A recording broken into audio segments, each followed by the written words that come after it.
ఇది పెసరబ్యాళ్ళతో చేసే స్నాక్ అండి. చిన్నపిల్లలకి చాలా హెల్తీ, ముసలోళ్ళు కానీ బాగా తినచ్చు, పళ్ళు లేని వాళ్ళు కానీ చాలా హెల్తీగా ఉంటుంది. ఒకసారి ట్రై చేయండి మీరు కూడా.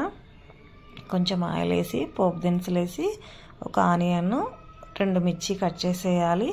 తర్వాత కొంచెం కరివేపాకు వేసేయాలి. బాగా ఫ్రై అయ్యాక మనం ముందుగానే 2 విజిల్ పెట్టుకొని పెసలు ఉడికించుకోవాలి.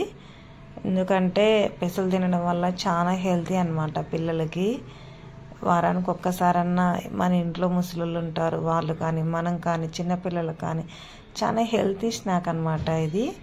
అందుకే చేస్తున్నాను నేను. మేమైతే వారానికి ఒక్కసారైనా ఇలా చేస్తానన్నమాట. ఇప్పుడైతే ఉడకబెట్టుకున్న పెసలు కానీ దీంట్లోకి వేసి కొంచెం సాల్ట్ వేసి ఫ్రై చేసుకోవడం అంతే. చాలా టేస్టీగా ఉంటాయండి నిజంగా. ఒక్కసారి ట్రై చేయండి.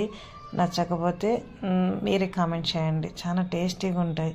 ఒకసారి ట్రై చేయండి. మీకు నచ్చితే కానీ లైక్ చేసి సబ్స్క్రైబ్ చేయండి. పెసలు తినడం చాలా హెల్తీ కదా, మీరు కానీ ఒప్పుకుంటారు, అదైతే నిజం. అందుకే ఇలా చేశాను నేను. మా అమ్మమ్మ చేసి పెడుతున్నా నాకు. అందుకు పెసలతో చాలా దోశ చేయొచ్చు, పప్పు చేయొచ్చు, ఫ్రై చేయొచ్చు. మనం ఎలా కావాలంటే అలా ఉపయోగించుకొని చేసుకోవచ్చు అనమాట. కొంచెం టేస్టీగా మనకు రాకపోతే యూట్యూబ్ చూసి నేర్చుకోవాలి అంతే. మీకు నచ్చితే లైక్ చేసి సబ్స్క్రైబ్ చేయండి. Thank you.